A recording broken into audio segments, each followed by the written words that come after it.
It started with something small, a flicker from the stove that didn't light. At first, I thought it was just a glitch. Maybe the pilot light went out. Maybe the meter needed a reset. But when I went to check the water heater and felt nothing but icy metal, I realized something was seriously wrong. I called the gas company, expecting the usual, maybe a maintenance issue or a neighborhood outage. Instead, the technician who showed up looked confused. He checked the lines, scanned the meter, and then turned to me with a frown. He said carefully, "Your gas line's been physically cut. Like, manually." For a second, I thought I'd misheard. Cut? By whom? Why would anyone do that? He pointed to the spot near the side of the house. The metal pipe was cleanly sliced, capped off like someone had tried to disconnect me. And next to it, tucked behind the shrubs, was a bright orange tag with 3 letters printed in bold, HOA. That's when my stomach dropped. You see, I live in one of those neighborhoods run by an overly controlling homeowners association. The kind that loves sending passive-aggressive letters about your mailbox paint color or the height of your grass. I'd had my share of run-ins with them before. Nothing major, just little things. A fine here, a warning there. I'd pushed back a few times when they overstepped. But cutting my gas line? That was beyond petty, that was dangerous. The technician shook his head. This isn't just a disconnection notice. Someone authorized this, or pretended to. I spent that night wrapped in blankets, no hot water, no heat, just me and my growing anger. I checked my email and, sure enough, there it was, a message from the HOA's property manager. Due to your non-compliance with community maintenance fees, gas service to your property has been temporarily discontinued until payment and inspection are completed. Except I'd paid my fees, on time, every month. I had the receipts to prove it. That's when the realization hit me like a punch. This wasn't a mistake. This was retaliation. 2 weeks earlier, I had challenged the HOA president, a smug man named Greg, over an emergency assessment fee they were charging all homeowners for landscaping that no one had voted on. I'd called them out in the community meeting, even cited state law saying they needed member approval. The look he gave me that day said it all. He wasn't used to being questioned. Now, here I was, shivering in my own home, my gas line deliberately cut, all because I refused to play along. That night, as I sat in the dark with my laptop glowing on the kitchen counter, I started digging. HOA laws, utility regulations, property rights, everything. And what I found was even worse. It was illegal for them to touch or tamper with my gas line under any circumstances. Only the utility company could do that. Which meant one thing. Someone had overstepped. And I wasn't going to let it slide.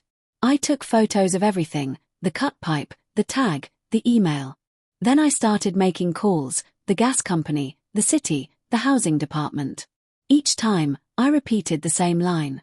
The HOA cut off my gas without authorization. Most people were shocked. A few transferred me. One city inspector even said quietly, "If that's true, they're in serious trouble." By the next morning, I had a notebook full of names, numbers, and reference codes. I wasn't just angry anymore. I was focused. They'd made a mistake thinking they could scare me into silence. This wasn't just about gas anymore. It was about power, and who had the right to use it. And I was about to remind the HOA that I had more power than they realized. The next morning, I walked into the HOA office like a storm brewing. The same smug faces that used to send me gentle reminders about flower bed regulations were now staring at me like I didn't belong there. Greg, the HOA president, the self-proclaimed guardian of community standards, was sitting behind the counter, sipping his coffee like he owned the place. I placed a thick folder on the desk in front of him, printed receipts, photos of the cut pipe, and the email they had sent me.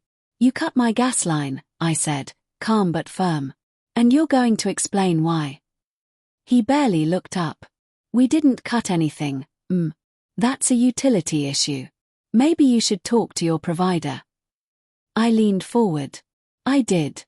They told me someone from your office signed an authorization form. With your signature." His expression froze. Just for a second. But it was enough. Behind him, his assistant, A woman named Marlene, who always seemed too nervous for her own good, avoided eye contact. Her fingers trembled slightly as she adjusted her papers. I pressed on. "You overstepped your authority, Greg. You had no right to interfere with my utilities. That's not just unethical, it's criminal." He forced a smirk, but the color had drained from his face. "I think you're confused. Why don't you take this up with our legal counsel?" "Gladly," I said. "Because they'll be hearing from mine." I turned and walked out before he could respond. But that was just the beginning. Over the next week, I gathered every document I could find: the HOA's financial reports, meeting minutes, and city permits. Most of it was boring, bureaucratic junk, until I noticed something odd. A line item labeled utility adjustments. Private maintenance appeared several times across the last year. Each time, the same vendor was listed: GL Property Solutions, owned by none other than Greg's cousin. They were billing the HOA thousands every quarter for infrastructure maintenance. When I cross-checked those payments with the neighborhood's actual work orders, nothing matched. The gas line cuts. The sudden disconnections. All signs pointed to one thing: they were fabricating problems to justify fake expenses. I confronted Marlene outside the office one afternoon. She looked exhausted, like the guilt had been eating her alive. "You know what they're doing is illegal," I told her softly. "You don't have to cover for them." She hesitated, then whispered, "They made me sign the authorization. Greg said it was standard procedure. I didn't know they'd actually touch your gas line." That was my confirmation. I finally had a witness, and evidence. I went straight to the Department of Housing and Urban Development and filed a formal complaint. Within days, investigators were reviewing my photos, my recordings, and Marlene's statement. Meanwhile, the HOA board were scrambling. I'd become the neighborhood's whispered legend, the homeowner who dared to fight back. Some neighbors even started sending me anonymous messages of support. "We've been waiting for someone to stand up to them. They fined me for parking on my own driveway. Go get them." I realized this wasn't just about me anymore. Greg's HOA had been abusing power for years, intimidating residents into silence. But now, I had proof that their corruption went much deeper than petty fines. It was financial fraud, and I was ready to expose every bit of it. The city inspector visited the following week. After a quick examination of the cut line, he confirmed what I already knew. This wasn't an accident. Someone deliberately tampered with it, and it wasn't a licensed technician. That was it. The moment I could have stopped everything there. turned, let the authorities handle it quietly. But no, they had humiliated me publicly, left me freezing in my own house to prove a point. I wasn't about to let them walk away without everyone knowing exactly what they did. So, I prepared my next move, one that would make sure their empire of intimidation came crashing down in front of the entire neighborhood. It was early Saturday morning when I decided to end it. The HOA had ruled over our neighborhood for too long, enforcing their standards like a kingdom built on fear. But today, the tables would turn. I printed out everything. Every forged authorization, every fake invoice, every signature that tied Greg and his cousin to the illegal utility work. I had even recorded our earlier conversation, his smug denials and my calm accusations. I slipped all of it into a large brown envelope marked for immediate distribution. Then, I waited for the perfect opportunity, the monthly HOA community meeting, when nearly every homeowner would be present. Greg always loved his spotlight moments, standing at the podium, smiling like a politician, pretending to listen to concerns while brushing them off with fake charm. But this time, I wasn't there to be ignored. When my turn came to speak, I stood up slowly. My heart pounded, but my voice was steady. "Before we talk about lawn lengths and mailbox colors," I began, "I think we should discuss how our HOA funds are being stolen by our own leadership." The room went silent. You could hear a pin drop. Greg's confident grin disappeared. "Excuse me," he said, his voice suddenly tight.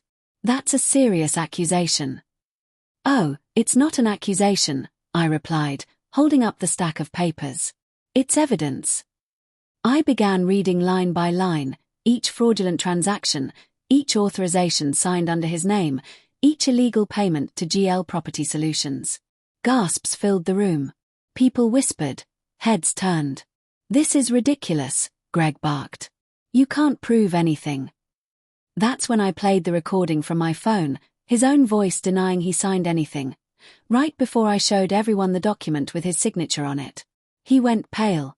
One man in the back stood up, furious. "My HOA fees went up this year because of you, didn't they?" Another voice shouted, "You fined my wife for painting the fence, and you've been stealing our money this whole time." It was chaos. Greg tried to regain control, shouting over the noise, but it was too late. The mask had shattered. The next day, the news spread across the neighborhood Facebook group like wildfire. Screenshots, audio clips, photos of documents. Every homeowner knew the truth. By Monday morning, the city inspector and fraud investigators arrived at Greg's office with official warrants. Marlene cooperated fully, confirming everything. Greg and his cousin were both charged with embezzlement and property damage. The HOA board was dissolved within weeks. A new committee formed, one led by the very neighbors who once felt powerless. And they asked me to help rebuild trust. At first, I said no. I didn't want power, I wanted peace. But then I realized, peace only exists when people like me fight for it. So I accepted. We cut unnecessary fees, refunded stolen money, and rewrote the rules with fairness. The same community that once avoided me now waved when I walked by. One chilly evening, as I lit my fireplace again, with gas properly restored, I thought back to the night I'd sat there in the cold, shaking with anger. Now, it felt poetic. I hadn't just exposed corruption. I had exposed fear. And replaced it with something stronger, accountability. Sometimes, I whispered to myself, watching the flames dance. The best revenge is justice served in daylight.